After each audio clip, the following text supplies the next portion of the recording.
អ្នកបួសតាមព្រះពុទ្ធសាសនាបទកកតិស្មូតបែបពិពណ៌នាចំនួន5វគ្គវគ្គទី1ដល់ទី5តាំងពីដូនតា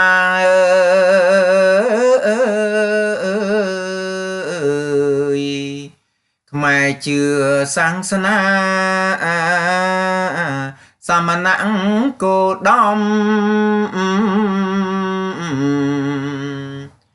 ព្រះអង្គនាំផ្លូវ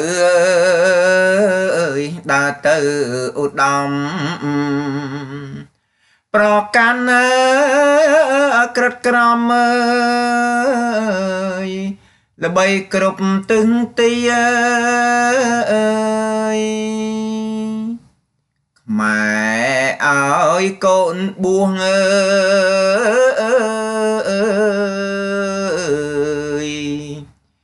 ជាព្រះសង្ឃព្រួងតាមប្រពៃណី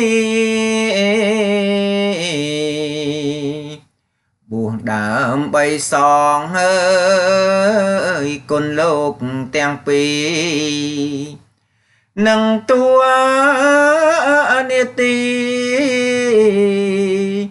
ថែពុទ្ធសាសនាបើបានបួងហើយ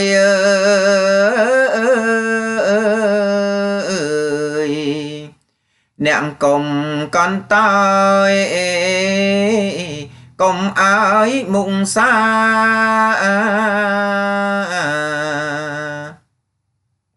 គោរព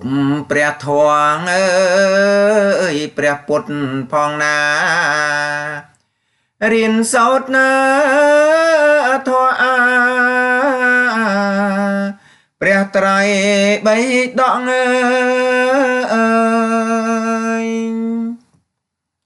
លៀងបង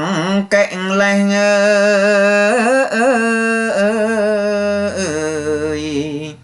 កម្មគុណដែលស្រែង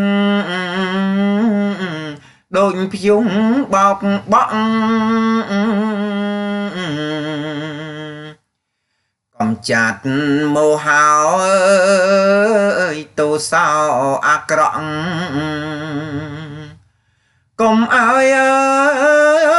វល់វក់ជាប់ក្នុងអាត្មា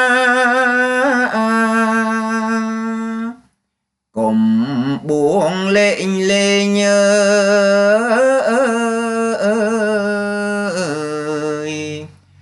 បួធ្វើ